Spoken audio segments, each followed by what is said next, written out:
السلام عليكم كلنتي wanaagsan waxaan ila socotaan waa gacan qabad innovation muuqaalkan waxaan ku sharxi doonaa sidii aad u analyze gareysan lahayd coin intaadan iibsanin haddii qof coin kula taliyo inaad iibsatid waa inaad ka fiirsaa waxyaabahan soo socda maxaa yeelay coinka haddii aad u baahan tahay inuu kuu noqdo future investment ama mustaqbalka lacag aad u baahan tahay inaad maal gashato waa inaad ka fiirisaa meelahan soo socda coinka waxaa saameyn ku leh warar ka soo baxo iyo inta value qiimo ama coinka inta xabba ay suuqa taalo tusaale haddaan usoo qaadano bitcoin markaan usoo qaadano coinka waa inaad ka fiirisaa halkan meesha ku qoran tahay total supply intaan ku sharxin muuqaaladii ku horeeyay ayaa jiro oo aan ku sharxayo haddii aad ku cusub tahay cryptocurrency-ga koorso bilaawa oo waa maxay cryptocurrency-ga iyo sida aan ugu soo hadlaybo waxaad ka soo daawan kartaa YouTube-ka qaybta playlist-ka ka daawan kartaa part 1 part 2 iyo part 3 qaybtan marka waxay daba socotaa qaybahaas markii aad coin rabtid inaad gadato ama analyze gareysato waxaad ka fiirinaysaa coinka magaciisa ayaad halkan ku qoraysaa searching-ka markii uu ku soo baxo waxaad fiirinaysaa market cap-ka waa inta lacag ee coinkaas la iibsaday ama ku jirto marka anaga waxaan rabnaa meeshaan fiirino tusaale hadda bitcoin suuqa waxaa taalo inta coin ee cadad waa 19.79 milyan oo BTC ama bitcoin ayaa suuqa taalo ayaa qof walba hadda gacanta ku haysta inta dhiman ee la soo deey doono oo loogu talagalay for future maximum supply ama qiimaha ugu dambeeya ee soo bixi doono waa 21 milyan marka 21 milyan oo laga gooyay 19 milyan dhibic 9 waxaa hartay waa hal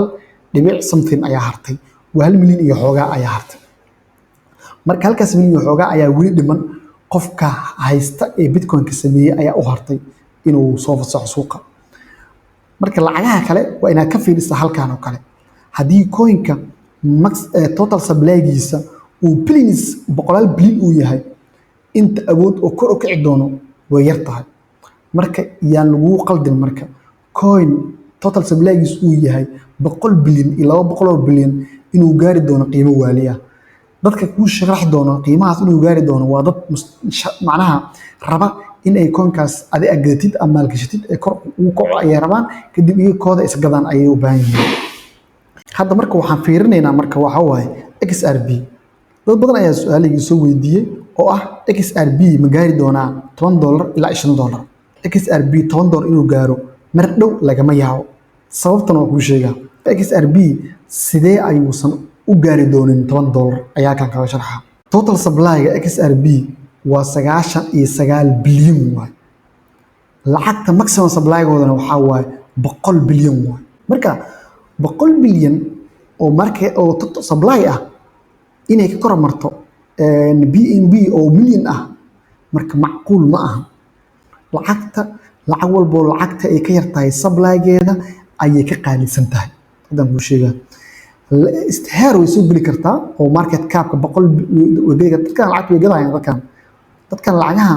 markay faa'iido u fuusho way gadayaan dadkan waa short term investors waa ay ku qaldin marka short term investors ay ku qaldin wiligaaga XRP $3 way gaari kartaa $4 way gaari